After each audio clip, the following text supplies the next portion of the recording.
It is wild how a company can literally kill off an entire fleet of automated grocery robots, push their e-commerce business into the black ahead of schedule, and the market still punishes them with an 8% sell-off. The market is rarely sentimental about robots, Susie. Or, well, supermarkets for that matter. Fair point. Welcome to Earnings Unscripted, everybody. It is June 18th, 2026, and we are digging into Kroger today. Ticker KR, covering their fiscal first quarter of 2026. And just a quick sanity note for the lawyers. None of this is financial advice, obviously, just two people throwing around opinions. So please do not buy groceries or stock based on our chat. Definitely don't. But looking at the actual numbers, the top line came in at $46.1 billion. That is up roughly 2.2% from last year. And earnings were pretty solid, right? $1.46 a share, up from $1.29 last year. But like I said at the top, the stock opened with a massive gap down, falling from around $61 straight to $59. It drifted all afternoon, too. Yeah, exactly. Just bled down into the mid-50s and closed down over 8%. So what did the tape hate so much? Gross margins. It's classic margin anxiety. The headline looks okay, but the foundation is vibrating. You have a brand new CEO, Greg Foran, who just came over from Walmart. He's ruthlessly cutting costs, actually tracking 30% ahead of internal plans on cost of goods. But they are just getting squeezed from the outside. Transportation was this unexpected headwind, like 15 basis points of pressure on gross margin just from higher diesel costs. Which is completely out of their control. And then I saw the deflation note. Wait, it was egg prices? Right, exactly the issue. Egg deflation alone hammered their identical sales by roughly 64 basis points. Just think about that for a second. One single commodity moving the entire top line needle that much. Plus, you have the pharmacies. Medicare drug pricing caps from the Inflation Reduction Act mean people are heavily shifting from brand name to generic drugs. Okay, yes, but that usually helps pharmacy profit margins in the long run, doesn't it? It does. The profit profile is totally fine, but it shrinks the top line optically. So, the market sees the top line compressing and margin pressure from fuel, and investors just bail. They ignore the underlying operational discipline. It is a shame because internally they're totally reshaping the typical supermarket ecosystem. Like that GLP-1 dietary shift they mentioned. I thought that was absolutely fascinating. The Ozempic effect out in the wild. Right. The CFO literally noted that consumers who come in to fill a weight loss prescription, they turn around and immediately change how they shop the aisles. They skip the center aisles, ignore the processed carbs, and just start buying high-protein, fresh produce around the perimeter. The pharmacy is essentially repainting the grocery cart. It's a massive real-time behavioral shift. But you know what matters more for their immediate survival? The e-commerce pivot. Taking a $2.5 billion impairment last quarter to shut down those automated Ocado fulfillment sheds was a brutal bandage to rip off. But it worked. E-commerce grew 19% this quarter. Right. They went back to old-school store-based delivery and finally hit e-commerce profitability. No fancy robots required, just physical stores acting as hubs. All right, let's get into the details on that. I want to see how much structural change Foran is actually pushing through. A massive amount, honestly. I mean, if you look at the actual moves he's making, it is a complete cultural shock for the organization. He ran this 100-day assessment, and the feedback was just shockingly blunt on the earnings call. Blunt like how? Usually they sugarcoat everything with synergy buzzwords. Not Foran. He basically told Wall Street their physical fleet is completely uneven. I wrote down the quote because it surprised me. He said, 2 out of 5 stores I would find in very good condition. Oh, wow. So he's just flat out telling investors that 40% of his own stores are good and the rest are just coasting? Right. He added another 2 out of 5 are moderate and 1 out of 5 actively needs improvement.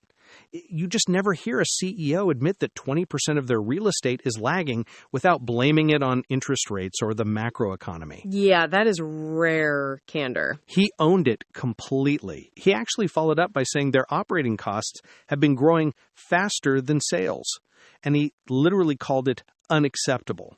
He said taking costs out of the business is not optional. It is kind of refreshing, honestly, and it sounds like he's not just shouting down from a corporate tower in Cincinnati either. There was that story in the research notes about him touring a struggling store over the weekend. Yeah, the negative comp store. That's a great anecdote for how he works. Right. He supposedly spent the entire day hands-on with the local team and somehow flipped the location into a positive comp operation by closing time. Just pure floor-level management.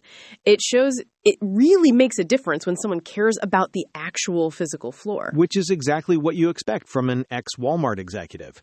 But look, that is one single store. Scaling that kind of intensity means completely changing how they buy their inventory. He's trying to kill off that macro grocery model where you just buy huge generic category allotments. He wants them to become, actually, I think his term was item-level merchants. Meaning what exactly? Like hand-picking specific inventory? Basically, demanding that every single product dynamically earns its place on the shelf. He was calling out specific items on the call. He specifically mentioned the garlic and herb rotisserie chicken and the Guatemalan Antigua coffee. Not just bulk poultry and beans. Exactly. So they actually have to understand what the local customer is excited about instead of just filling empty rack space. Right, but getting a massive legacy organization to pivot to that granular mindset is expensive. You see the cost of it buried in the 8K filings. They suddenly introduced this new adjustment line item called transformation costs. Okay, let me guess. Armies of external management consultants? Spot on. $62 million of pre-tax consulting fees.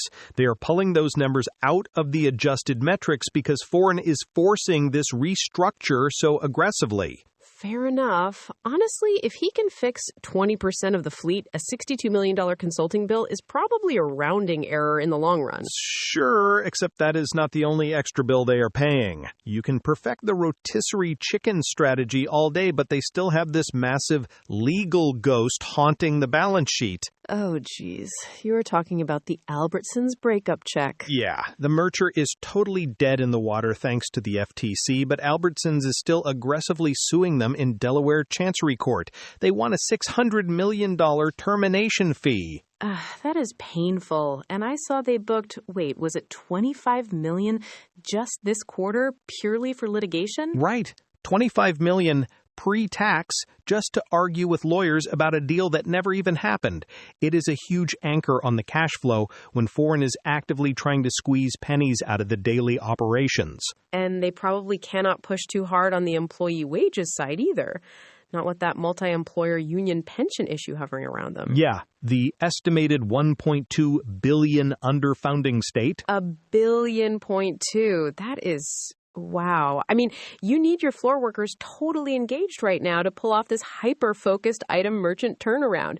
You absolutely cannot afford militant labor pushes at the exact same time you are trying to cut corporate fat. No, you cannot. It is this incredibly surgical operation he's running. He has to take the cost of goods savings and lower consumer shelf prices while dodging random diesel price shocks and keeping union relations stable. It sounds like an almost impossible logic puzzle, which kind of makes me want to step back and look at what all of this actually means for the rest of the year, because management held their guidance pretty steady despite all this noise.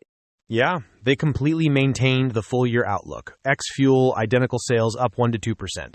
The interesting part is they expect the second quarter to basically mirror this one, and then earnings growth is supposed to really accelerate in the back half of the year. Because that is when all those operational cost savings actually scale up. Right. The CFO literally said the cost savings they plan to realize are more than sufficient to make all these price investments. So they are running a very tight internal control system. It is a massive bet on execution, but Just stepping back to the big picture for a second, Foran is doing all this human, hands-on optimization to win physical loyalty inside the store. But there is this wild warning tucked into the 10K risk factors that feels like the exact opposite of that entire thesis. You are talking about the agentic AI warning? Yes, they specifically cited artificial intelligence-powered agentic shopping tools, which is just fascinating. It is actually a very smart disclosure. If consumers just let an AI bot crawl the internet to automatically order the absolute cheapest basket of groceries, your app loyalty dissolves overnight. Exactly. The human does not care about your carefully curated store display. The algorithm just buys the mathematically cheapest peanut butter. And you just become a dumb pipe for calories. All that effort getting the Guatemalan coffee on the exact right shelf goes completely out the window. A dumb pipe for calories. That is terrifying if you are a supermarket CEO. But I don't know. Giving credit where it's due, they are heavily controlling what they can right now. They are. I'm usually skeptical of these legacy turnaround plans, but hitting true e-commerce profitability while cutting costs 30% ahead of target, that is serious structural improvement. Yeah. They're definitely building a much sturdier house. We just have to see if Wall Street actually decides to move back into it. I think that's probably a perfect place to leave it for today. Sounds good to me. All right, thanks for hanging out and thinking through this with us, everybody. We'll catch you after the next earnings call. If you want these earnings drops to just automatically show up for you, go ahead and follow the show. As a quick transparency note, this podcast is generated with the help of AI to quickly compress hundreds of pages of financial filings into a simple, listenable chat. We really want your feedback and ticker requests, so please shoot us an email at earningsunscripted@datamadness.ca or grab that X link right down in the show notes. Talk to you next time.